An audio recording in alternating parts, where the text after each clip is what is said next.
Hello दोस्तों, आप सभी का स्वागत है हमारे इस यूट्यूब चैनल एचडी क्रिएशंस पर। ये हमारे टाइपस्क्रिप्ट रिलेटेड 18th ट्यूटोरियल है और आज के वीडियो में हम लोग कुछ एडवांस टाइपस्क्रिप्ट के दो फीचर के बारे में सीखेंगे। ठीक है, जो एक है टाइप कास्टिंग एंड दूसरा है हमारा डिस्क्रिमिनेटेड टाइप्स। तो ये दोनों चीज़ क्या होता है, किस तरीके से हम लोग इसको यूज़ करते हैं, क्यों यूज़फुल है, उसके बारे में जानेंगे। तो वीडियो को एंड तक ज़रूर देखना। तो चलिए वीडियो को स्टार्ट करते हैं।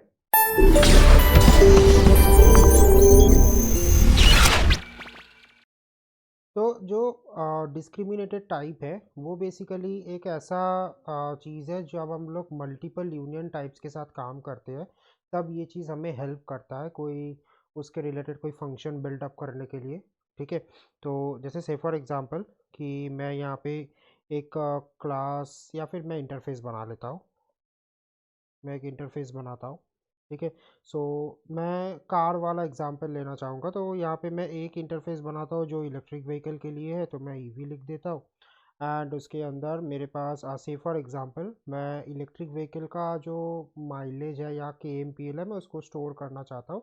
तो वैसे तो इलेक्ट्रिक व्हीकल मतलब कोई पेट्रोल या डीजल में होगा नहीं, तो मैं KMPU लिख देता हूँ, that is kilometre per unit. ऐसा मैं मान रहा हूँ। ठीक है, मुझे नहीं पता एग्जैक्टली क्या होता है पर फिर भी मैं ऐसा मान रहा हूँ। तो से फॉर एग्जांपल मैं इसमें लिख देता हूँ कि 16, दैट इज़ लाइक कि सॉरी यहाँ पे तो ये नंबर होगा, तो ये। एंड दूसरा एक और इंटरफेस बना देता हूँ जो कि है नॉन ईवी। ठीक है, मतलब जो नॉर्मल कार होते हैं कि लाइक पेट्रोल डीजल वाले, तो उसमें मैं KMPL लिख देता हूँ। ठीक है, तो इसको भी मैं लिख देता हूँ नंबर। ठीक है, अब से फॉर एग्जांपल कि ये दोनों इंटरफेस के ऊपर बेस करके मेरा एक जेनरिक टाइप बनेगा जो कि है बेसिकली मेरा कार, जो आइदर होगा एक ईवी या फिर होगा एक नॉन ईवी। नॉन ईवी, ठीक है। तो अब यहाँ पे अब से फॉर एग्जांपल कि मैं एक जो मेरा ऑब्जेक्ट है या फिर जो मेरा मैं एक फंक्शन बनाना चाहता हूँ कि गेट माइलेज MILEAG इन्फो। ठीक है, तो ये बेसिकली क्या करेगा, ये बेसिकली एक कार ऑब्जेक्ट लेगा जो कि बेसिकली होगा एक कार टाइप का, और इसके अंदर से वो प्रिंट करेगा कुछ इन्फॉर्मेशन। ठीक है, तो क्या इन्फॉर्मेशन प्रिंट करेगा, ये बेसिकली माइलेज का इन्फॉर्मेशन प्रिंट करेगा। अब बात ये देखिए, यहाँ पे जो कार है वो कार एक जेनरिक टाइप है, मतलब मैंने कॉमन बना दिया है। अब ईवी और नॉन ईवी दो अब मेरे अलग अलग इंटरफेस है, तो कार आइधर एक ईवी हो सकता है या फिर एक नॉन ईवी हो सकता है। अब यहाँ पे ये आर्ग्यू कर सकते हैं कि भाई आप इसी को माइलेज के नाम से स्टोर कर दो ना। पर मैं ऐसा एग्जांपल ले रहा हूँ कि मान लो कि ऐसा कोई सिचुएशन आया जहाँ पे जो दो ऑब्जेक्ट जो है वो रिलेटेड है, जैसे दोनों ही एक कार है पर उसका अलग अलग प्रॉपर्टीज़ के हिसाब से उसका डेफिनेशन दिया हुआ है। ठीक है, हम लोग ऐसे स्टोर किए हैं, तब हम लोग किस तरीके से इसको यूज़ करेंगे। तो यहाँ पे अगर मैं रिटर्न या फिर कंसोल लॉक करवाना चाहूँगा जो भी मेरा कार है उसके अंदर से, देखिए ना तो मैं यहाँ पे मतलब KMPU को ले सकता हूँ, ना ही मैं KMPL को ले सकता हूँ, क्योंकि कौन सा वाला होगा वो मुझे पता नहीं है। ठीक है, तो उस दौरान हम लोग क्या करते हैं, बेसिकली डिस्क्रिमिनेटेड टाइप्स का यूज़ करते हैं, जहाँ पे ये जो इंटरफेसेस है इस इंटरफेसेस के अंदर हम लोग कुछ ऐसा वैल्यू स्टोर कर देते हैं जिससे हमें पता चल जाए कि भाई ये कौन से इंटरफेस से तैयार हुआ है। ठीक है, तो यहाँ पे हम लोग क्या कर सकते हैं, यहाँ पे एक आईडी या फिर टाइप के नाम से, जैसे इसके लिए मैं टाइप लिख लेता हूँ, तो टाइप के नाम से एक वैल्यू, मतलब वैल्यू नहीं ये बेसिकली टाइप है, तो इसको मैं स्टोर कर सकता हूँ, जहाँ पे मैं लिख सकता हूँ ईवी, और यहाँ पे मैं लिख दूंगा जो टाइप है उसको नॉन ईवी। ठीक है, अब यहाँ पे ध्यान देने वाली बात ये है कि ये जो टाइप है जो मैंने लिखा ये कोई की वैल्यू पेयर नहीं है, ये बेसिकली टाइप है। जो हम लोग पहले दिन जब टाइप पढ़ रहे थे तब हम लोग देखे थे कि मैंने स्पेसिफिक कर दिया कि भाई अगर ईवी से ईवी का इंटरफेस लेके कोई ऑब्जेक्ट तैयार हो रहा है तो उसके अंदर एक टाइप प्रॉपर्टी होना ही चाहिए और उसका वैल्यू स्पेसिफिकली ईवी ही होना चाहिए, कोई अदर स्ट्रिंग नहीं होना चाहिए। Same for non EV. ठीक है, तो अब यहाँ पे क्या होगा, अभी मैं इसके ऊपर बेस करके मैं यहाँ पे इस फंक्शन को थोड़ा सा मॉडिफाई कर सकता हूँ कि मैं एक स्विच स्टेटमेंट लगा देता हूँ जो बेसिकली क्या करेगा, कार डॉट, अभी देखिए यहाँ पे मुझे प्रॉपर सपोर्ट मिलेगा, क्योंकि पहले सपोर्ट इसलिए नहीं मिल रहा था क्योंकि हो सकता है कि कार में KMPL हो या फिर KMPU हो, कौन सा होगा मुझे पता नहीं है, पर यहाँ पे अभी जेनरिक आ गया कि भाई दोनों में टाइप तो होगा ही होगा, तो टाइप डाल दिया। साथ ही साथ यहाँ पे एक और सपोर्ट भी मिलेगा, जो कि है अगर मैं केस इसका डिफाइन करने जाऊँगा तो देखिए टाइपस्क्रिप्ट को प्रॉपरली पता चल रहा है कि भाई जो टाइप है वो इन दोनों में से ही कोई एक टाइप होगा, और कोई टाइप इसके अंदर हो नहीं सकता। तो अगर ईवी है तो मैं यहाँ पे कंसोल लॉग लिख दूंगा, जिसमें से कार डॉट, अभी देखिए अभी उसको पता चल रहा है कि अगर ये ईवी है तो उसके अंदर KMPU होगा इंस्टेड ऑफ KMPL, तो KMPU। देन मुझे एक ब्रेक स्टेटमेंट लगाना होगा, देन उसके बाद एक और केस जो बेसिकली है मेरे नॉन ईवी के लिए। फॉर्मेटिंग मेरा ऑटोमेटिक हो जाएगा तो मैं फॉर्मेटिंग का ध्यान नहीं दे रहा, तो जब मैं सेव करूँगा तब ऑटोमेटिक हो जाएगा। कार डॉट, अभी देखिए KMPL आ गया, ठीक है। तो ये बेसिकली मेरा डिस्क्रिमिनेटेड टाइप है। तो मैंने एक जेनरिक कीवर्ड मेंशन कर दिया जो हर एक में होगा ही होगा, और साथ ही साथ उसी को उसी के बेस पे मैंने अपने फंक्शन डेफिनेशन को भी लिखा है, तो मुझे प्रॉपर टाइप का सपोर्ट भी मिल गया। अभी जब मैं इस फंक्शन को कॉल करूँगा तो मैं ऑन द फ्लाई कोई एक ऑब्जेक्ट बना लेता हूँ। अभी देखिए जब मैं ये ऑब्जेक्ट भी बनाऊँगा ना, तब भी मेरे पास कैसे टाइपस्क्रिप्ट का सपोर्ट मिलेगा। अभी देखिए यहाँ पे 3 चीज़ें हैं। अब जैसे फॉर एग्जांपल फर्स्ट तो मेरा टाइप आना ही पड़ेगा, तो मैं टाइप लेता हूँ। अब उसके अंदर टाइप में क्या डालूँगा उसका भी मुझे सपोर्ट मिल जाएगा। अब मैं जैसे ईवी चूज़ करता हूँ तो यहाँ पे देखिए मेरे पास अभी स्पेसिफिक हो गया कि भाई अभी आप KMPU वाला जो प्रॉपर्टी है वही लिख सकते हो। अगर मैं यहाँ पे पहले दिखाऊँ तो पहले मेरे पास 3 प्रॉपर्टी था, क्योंकि टाइपस्क्रिप्ट को अभी तक पता नहीं है कि भाई मैं किस टाइप का ऑब्जेक्ट बनाने का ट्राई कर रहा हूँ। पर जैसे ही मैं उसको स्पेसिफाई कर दिया कि मैं ईवी या फिर नॉन ईवी कोई भी एक ऑब्जेक्ट टाइप मैं डिफाइन कर रहा हूँ, तो उस वो भी स्पेसिफिक कर दिया कि अगर नॉन ईवी है तो उसके अंदर आपको KMPL लिखना होगा, जो भी KMPL की वैल्यू है वो वैल्यू डाल दीजिए, और जब मैं इसको कॉल करूँगा तो मुझे यहाँ पे सपोर्ट मिल जाएगा। That is called discriminated type, ठीक है। जो सेकेंड इम्पॉर्टेंट चीज़ आता है वो है टाइप कास्टिंग, जो बहुत ज़्यादा हम लोग यूज़ करते हैं, बड़े प्रोजेक्ट्स में हमें यूज़ करना पड़ता है। तो टाइप कास्टिंग क्या होता है कि हम लोग टाइपस्क्रिप्ट, कभी कभी ऐसा होता है कि टाइपस्क्रिप्ट आपका जो टाइप है वो समझ नहीं पाता, ठीक है। बोलेंगे भाई टाइपस्क्रिप्ट तो इतना इंटेलिजेंट है, इतना सब कुछ कर लेता, टाइप समझ नहीं पाता। समझ पाता है पर कभी कभी समझ नहीं पाता, क्योंकि टाइपस्क्रिप्ट कभी जैसे सिचुएशन आ सकता है कि टाइपस्क्रिप्ट आपका कभी HTML फाइल देखने नहीं जाएगा, तो उस टाइम पे टाइपस्क्रिप्ट को पता नहीं चलेगा कि भाई HTML फाइल में क्या है नहीं है। तो उस टाइम क्या है, आपको टाइपस्क्रिप्ट को बताना पड़ेगा कि कौन सा टाइप है।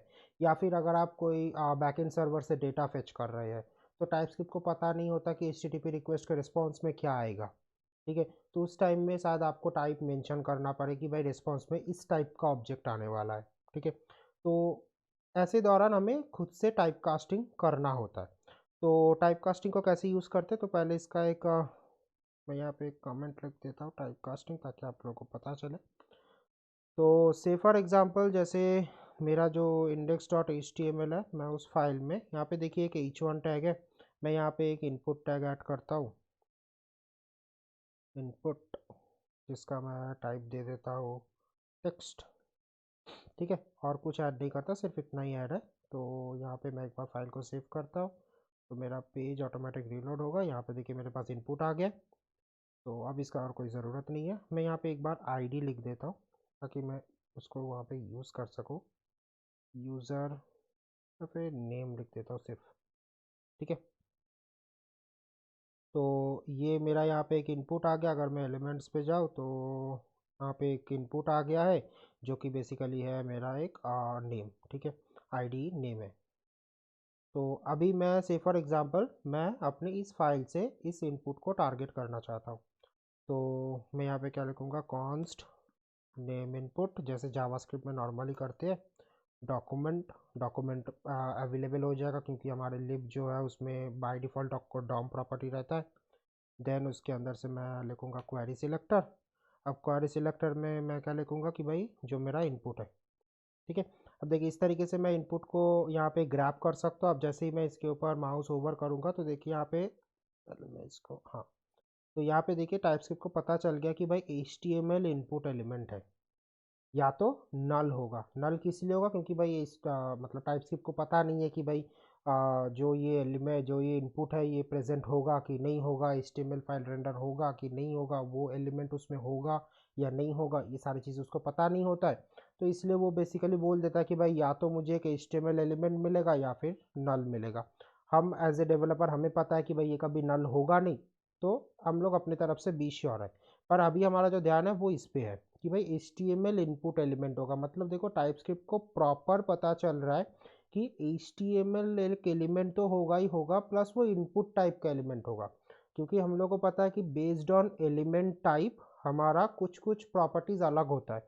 जैसे HTML जैसे ये इनपुट एलिमेंट जो है, इस पे वैल्यू प्रॉपर्टी आता है, इसमें ऑन चेंज प्रॉपर्टी आता है, जो कि मे बी हेडिंग टैग में, मतलब HTML H1 एलिमेंट पे नहीं आता या फिर HTML पैराग्राफ एलिमेंट पे नहीं आता। करेक्ट, उसमें कुछ अलग प्रॉपर्टी आता है।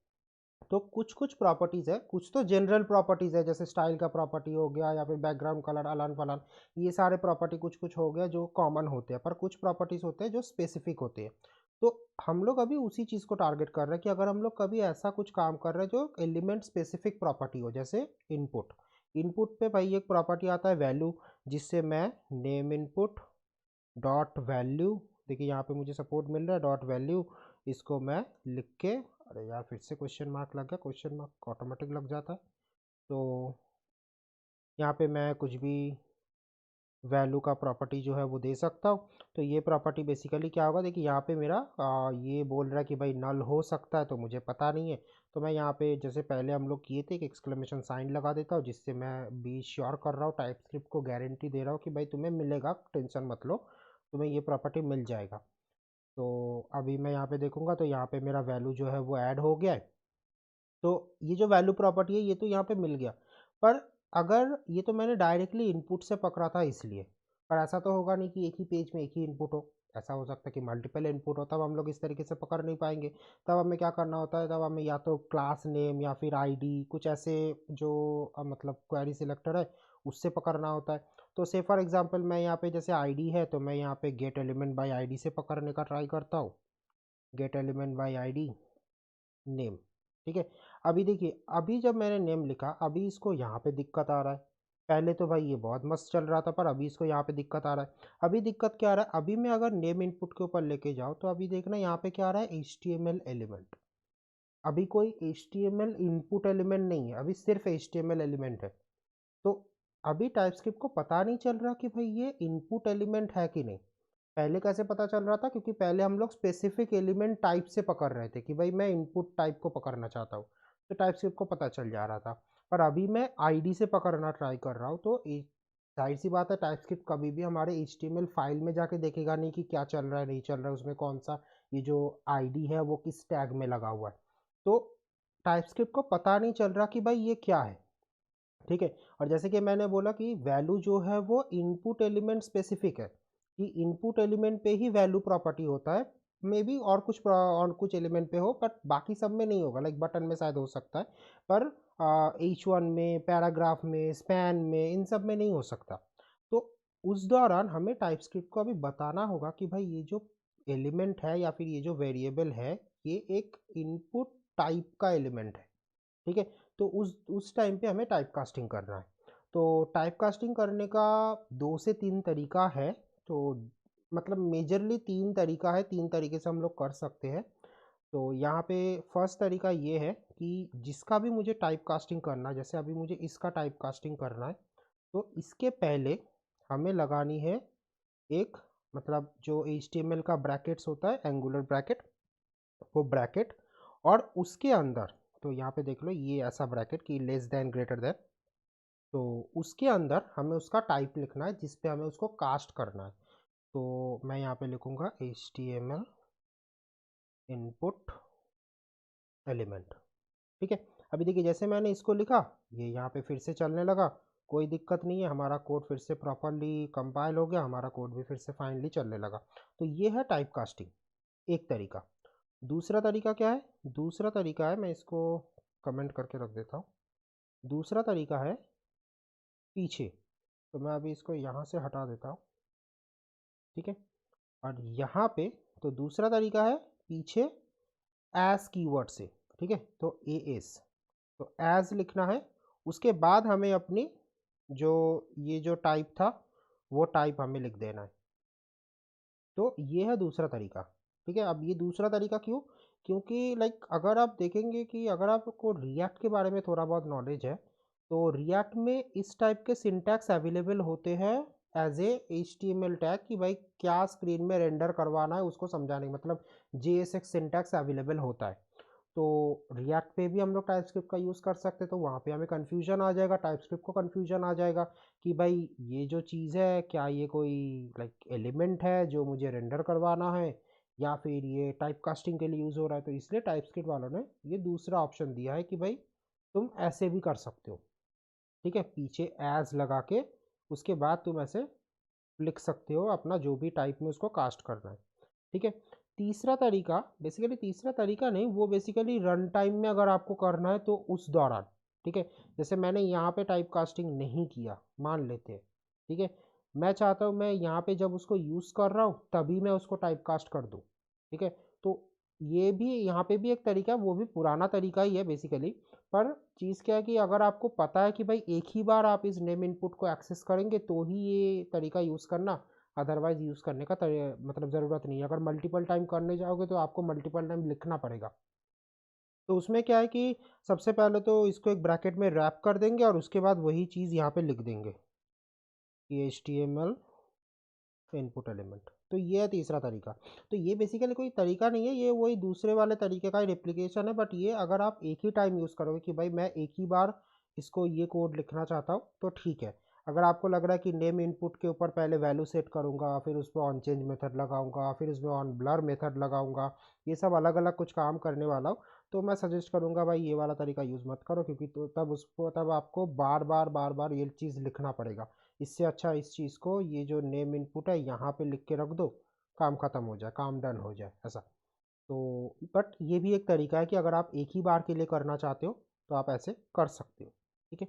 तो ये होता है बेसिकली टाइप कास्टिंग, जो एक इम्पॉर्टेंट चीज़ है, हमें का मतलब बहुत टाइम हेल्प करता है हम लोगों को। जब हम लोगों को किसी और चीज़ का टाइप हमें प्रॉपरली टाइपस्क्रिप्ट को पता नहीं चलता, पर हमें उसको समझाना है एज ए डेवलपर, क्योंकि हमें पता है कि भाई जब भी मेरा इंडेक्स फाइल रेंडर होगा, नेम जो आईडी है वो हमेशा एक इनपुट टैग के साथ ही एसोसिएट होगा, वो कभी स्पैन में जाएगा नहीं, क्योंकि HTML हम ही लोग लिखेंगे, ठीक है। तो ये बेसिकली है टाइप कास्टिंग। तो आज के लिए इतना ही, मिलते हैं फिर नेक्स्ट वीडियो में।